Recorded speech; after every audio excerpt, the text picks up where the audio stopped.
Guys, I am reading off notes, so there really isn't anything to look at. So it's really, I thought you guys would enjoy that. It came with the apartment.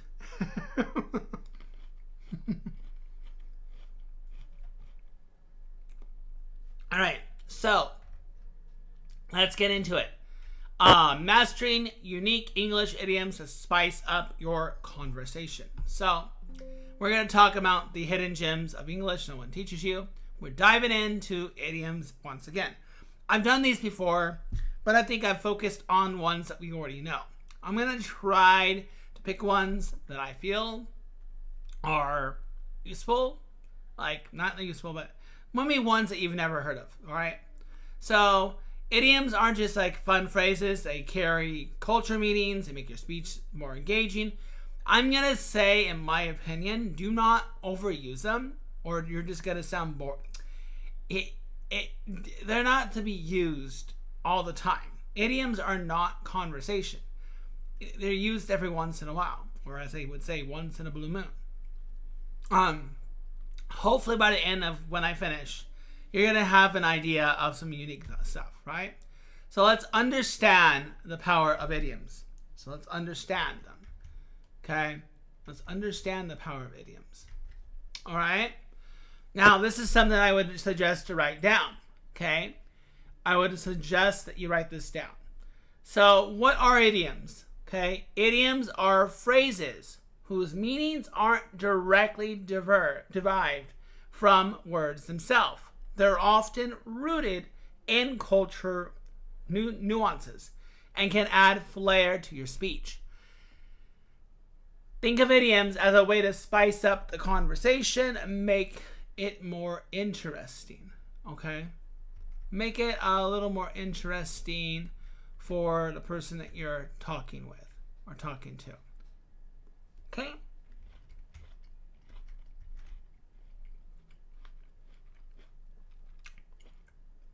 Definitely. My opinion, you don't need to use them all the time.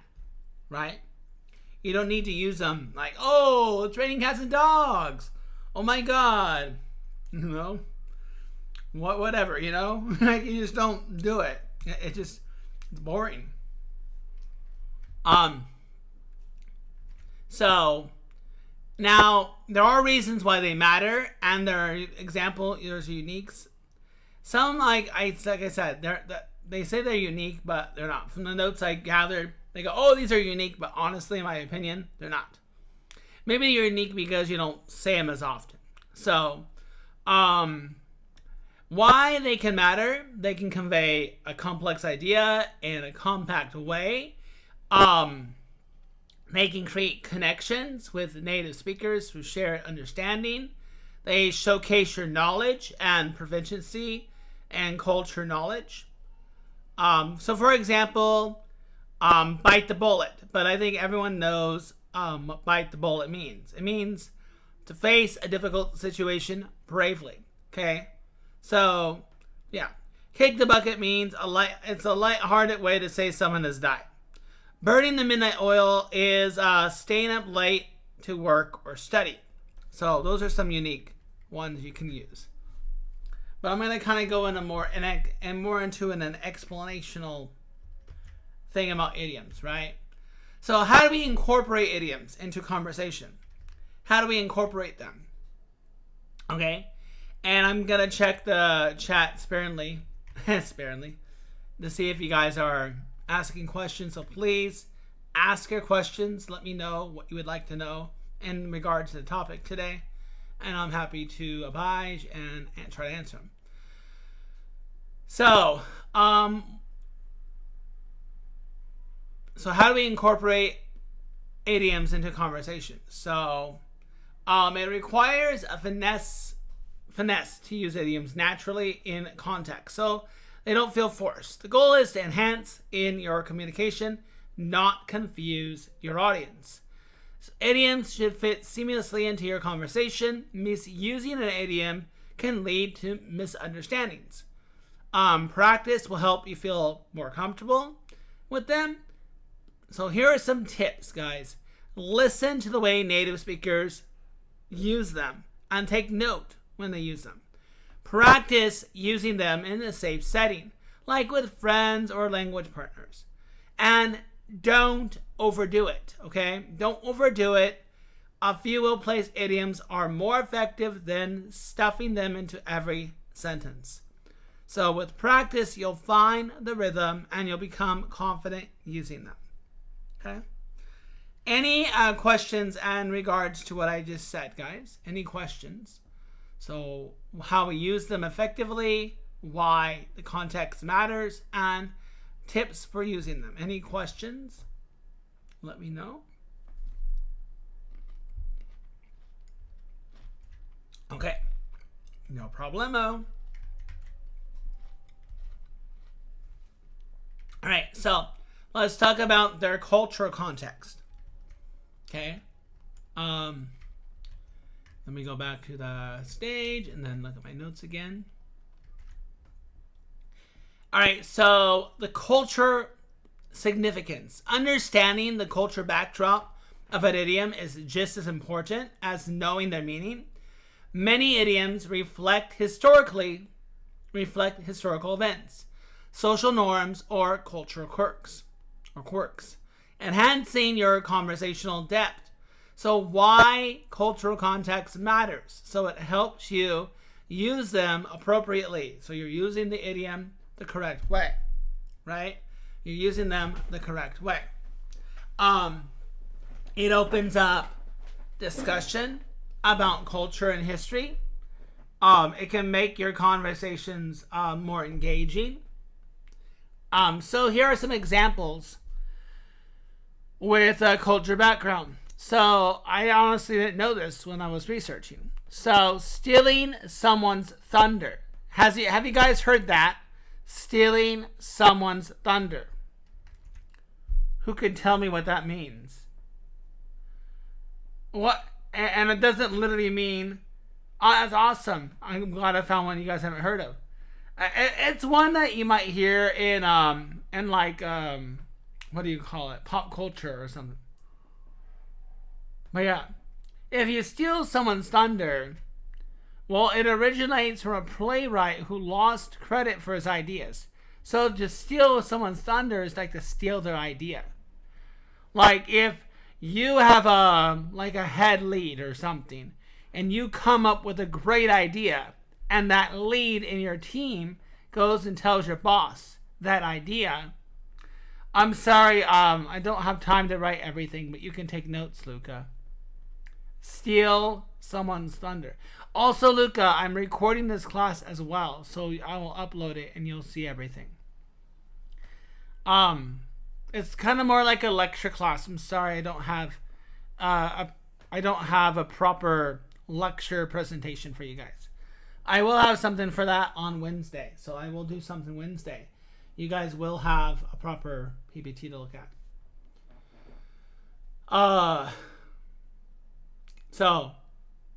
Anyways, so to steal, so that basically, guys, as I was saying, to steal someone's thunder means to, as it said, it originates from a playwright who lost credit for his ideas. So basically, it means to steal one's idea, to steal someone's idea. Okay. Caught between a rock and a hard place refers to being stuck in a difficult situation with no good options. So caught between a rock and a hard place. It's kind of like an oxymoron because a rock and a hard place is almost like the same thing, right? Anyway, so caught between a rock and a hard place means that you're facing a difficult situation. Okay?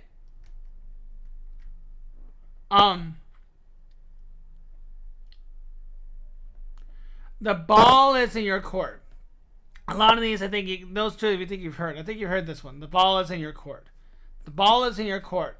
So it is a tennis metaphor indicating that it's your turn to take action. So again, there's a meaning behind that idiom. You know, so it's a metaphor in tennis indicating it's your turn to take action. Ball's in your court. You have the ball. Your choice. Understanding the roots of these idioms can lead to a richer conversation. So these idioms and similar idioms. Okay.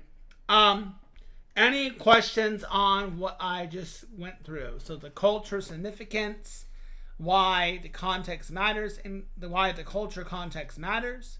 The examples I gave. Are there any questions that I can address?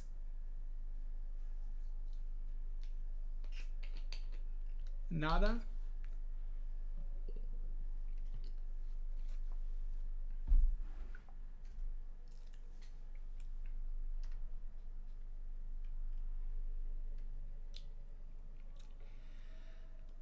It's the culture. It's probably the culture background. There are idioms that are heard in the UK, in the UK, or idioms that are heard in the States. So not really a significant difference, just different. Like for example, kick the bucket is one that used in the UK, I believe, not in the States. All right, gonna move on. So let's talk about avoiding pitfalls with idioms. I can't speak, guys. Sorry. Avoiding pitfalls. So avoiding common pitfalls with idioms. Okay. So be cautious, guys. Okay. Well, idioms can enhance your language. They can also confuse if used incorrectly. So be aware of common pitfalls, such as using idioms that don't fit a situation or you don't fully understand it. So why does awareness matter? Okay, well, awareness matters because it prevents miscommunication. It helps maintain clarity in your conversations. It builds trust with your conversation partners. All right, here are some phrases to avoid when unsure. Okay? So, if you ever said, throwing in the towel, all right? Throwing in the towel is only in the context relating to giving up. Okay? So, you're only going to use that idiom, throwing in the towel, if you're giving up. I'm throwing in the towel, guys. I'm going home. Giving up, going home. Throwing in the towel. Only in the context relating to giving up. If you use it in other contexts, it won't make sense. Hitting the nail on the head. Okay? Hitting the nail on the head. All right? So that is only used when something is done perfectly. Not near perfect, not kind of perfect, but basically perfectly. You're hitting the nail on the head. Because when you hit the nail, when you hit the hammer with the nail, it's perfect. So use only when something is done perfectly. Okay? If you're using this idiom, letting the cat out of the bag, it's only when revealing secrets. Only when revealing secrets. Okay? Any questions regarding avoiding common pitfalls with idioms? Any questions regarding that? About being cautious, why it matters, or avoid when unsure? Any questions? It's a small audience today, which is fine. It was an impromptu class. So if there's no questions, no problem.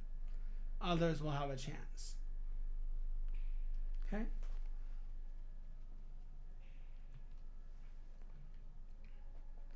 Happy guys, and Luca and D, I assume no questions. I only see the three of you in chat.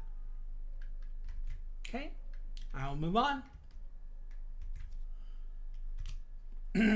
No questions means the class is done faster, I guess. I guess it's a benefit for me. All right, practice makes perfect. So the more you practice using idioms, the more comfortable you'll become. Incorporate them into your daily conversations and don't be afraid to experiment. So why practice is key? It builds confidence in your language skills. It helps you remember idioms better.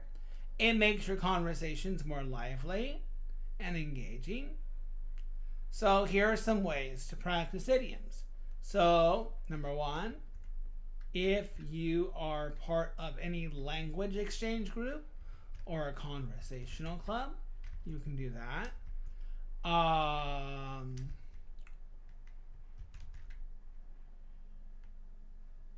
Definitely, Barry. Definitely, Barry. You should definitely have daily conversations. Have it with yourself if you have nobody to have them with. Or try the Discord hub, or book the 50% deal I got going on. $25 a month, guys. $25 a month. You have access to a VIP chat and 3 one-on-one classes. So fork over $25, Barry, or find someone in Discord hub. That's an excuse, and that's a poor excuse, Barry. I'm working on trying to be nice. Are you a kid? Are you like in high school or something? Maybe that's why you have that doubt. If you're a kid, I'm giving you a break. But if you're like a university student or older, there's no excuse. Stop making excuses. But if you're a kid, I'm giving you a pass. Are you a kid, or are you a grown adult? I have a feeling you're a grown adult. Okay, wow. Okay, with the emojis and stuff, I would take you for a kid. So Barry, then get out of your shell and start actually mingling. Stop sitting in the back seat. Move forward. Stop making excuses. All right? I'm going to be blunt. I'm going to be the most blunt teacher you're ever going to meet. Or fork over 25 and I'll give you 3 one-on-one classes for 20 minutes. So there you go. If you guys want, I'll create a link, guys. If you guys want to have that one-on-one practice, I will create a link and put a price on it. But let's finish the course first. Let's finish this class first. All right. Ways to practice. Well, Barry says he can't because he doesn't want to try. Join language exchange groups or conversation clubs. Find one, make one, build one if you don't have one. English Hub has them daily, guys. Daily. Look at all the activity in English Hub. Do not ever for once say you don't have something. When you have, 500,000 members on this thing? And even if half are fake, at least 10-15% are active. If I'm just giving an example. All right, so use idioms in your writing, whether it's in a journal or social media. Engage with English media, movies, podcasts, books to hear idioms in action. Get out there, try using them. Watch your conversation skills get better. So try, Barry, then do it. Stop saying. There's a saying. I know you guys have heard it. Actions speak louder than words. Barry's talking the talk, but he can't walk the walk. I'm sorry, Barry. I'm using you as an example. You kind of put yourself in the situation. Stop talking the talk and walk the walk. If you want to try, then do it. If you keep saying, I want to try, and you're not making the effort, then you're not trying. So if you want to try, then just do it. Just do it. All right, Teacher Grant. Then they're SOL. That's the ugly truth. So, okay, talk to yourself. Talk to the mirror. How are you going to practice if...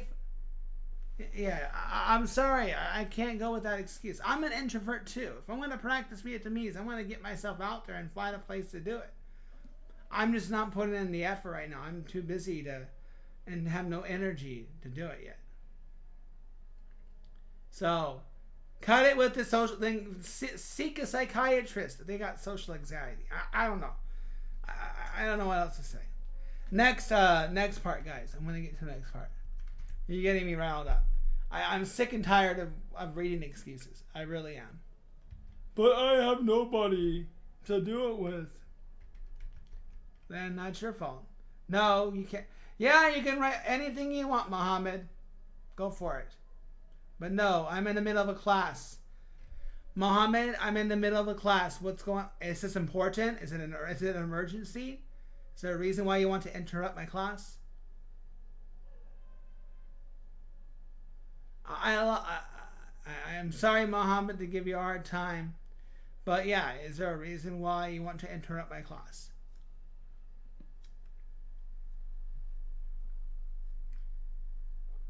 Okay, maybe not. Okay, I'm gonna get...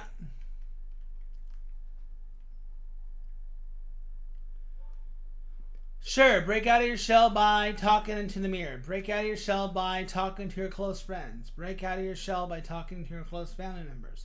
Break out of your shell posting things on social media. It's slowly but surely, and no one's going to be able to do it overnight. Mohammed, I'm trying to get an answer out of you, but you didn't answer why you want to interrupt my class, so I guess you don't want to speak. Alright, I'm going to go through some, maybe these are idioms you've heard, maybe you haven't heard. So, here are some unique idioms. Penny for your thoughts. A penny for your thoughts means, so I'm going to kind of give you like a bonus part of the class, guys, and just kind of give you some idioms. So, penny for your thoughts. It means it's a way to ask someone what they are thinking. When Sarah was quiet during lunch, I said, a penny for your thoughts. So it's to ask someone what they are thinking. So I'll continue here. All right, any questions on a penny for thoughts? So you use it, the quiet situation. Penny for your thoughts. You want to know what ask someone what they're thinking. The whole kit and caboodle. All right, the whole kit and caboodle. You probably have not heard. So that basically means everything, the whole lot. So the whole kit and caboodle. So it means everything. Okay. We went camping. We bought the whole kit and caboodle: tents, food, and games. We brought, not bought. Sorry. We brought. I said bought. We brought the whole kit and caboodle: tents, food, and games. A wild goose chase. A wild goose chase. A wild goose chase. A futile or pointless pursuit. Looking for that lost sock turned into a wild goose chase through the entire house. So a pointless pursuit. A wild goose chase. No, Mohammed, I have a lot of words, but I don't know how to use it. That might be a completely different topic, Mohammed. Did you see what the topic was today? I think before people want to speak, they got to learn to listen or to read and pay attention. I love your question. It's a great question, Mohammed, but maybe for another time. My advice to anyone who's listening and watching, pay attention to the topic. It's like if a teacher's talking about a subject. You go, hey teacher, what's your favorite fruit? You don't just do that. It's a great question, but it's not what the topic is. So I would advise, that one pays attention. All right. Let's go on to the next set of idioms. Okay, so the next set of idioms: barking up the wrong tree. Basically, to pursue a mistake or misguided course of action. If you think I'm the one who broke the vase, you're barking up the wrong tree, like you're going down the wrong direction. Under the weather, you guys have heard this one before. It means feeling ill or unwell. I can't make it to the party. I'm feeling a bit under the weather. You can use that, that's fine. Chip on your shoulder. So a chip on your shoulder basically means to have a bad attitude or to be easily angered, often due to past grievance. Ever since he was passed over for the promotion, he's had a chip on his shoulder. Okay? So chip on your shoulder is probably the most unique one. Maybe barking up the wrong tree too. So chip on your shoulder. And guys, I got good news. Everything I'm saying right now, it will be uploaded after the class ends. So even what I just said will be uploaded. I'm not going to edit much out. All right. I have one last set of idioms, and then I will close off the class. So, I have not heard this one, but I have it in my notes. Between the devil and the deep blue sea. Between the devil and the deep blue sea. Anyone want to take a wild guess what that could mean? All right, between the devil and the deep blue sea. Okay, again, like between a rock and a hard place, it's in a difficult situation where both options are undesirable. Kind of. So I guess it's a little bit more than a rock and a hard place. In a difficult situation where both options are undesirable. I'm stuck between the devil and the deep blue sea. Should I accept the job I don't like or remain unemployed? All right. Another unique one you guys probably have not heard of. Throwing caution to the wind. Throwing caution to the wind. Have you guys ever heard that one? Throwing caution to the wind. Throwing caution to the wind. Throwing caution to the wind. Anyone ever heard that one before? No? Okay. I will explain that one. So, to take a risk without worrying about the consequences. She decided to throw caution to the wind and book a spontaneous trip to Europe. All right. And the last one, guys, like a cat on a hot tin roof. To be extremely nervous or agitated. He was like a cat on a hot tin roof, waiting for the exam results. Okay? Any questions, guys, on those 3 idioms? So I went through about 9 additional idioms. Maybe 5 of them were kind of unique, or a few of them might have been like a review or may not have heard much of. Are there any questions based on what we've discussed?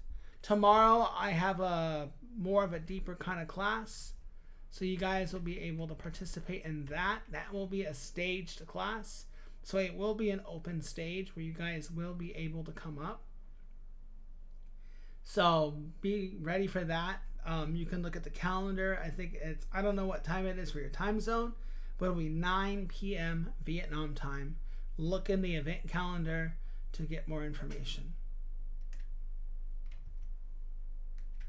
Okay. And now we're going to just basically conclude what we're talking about, guys. All right.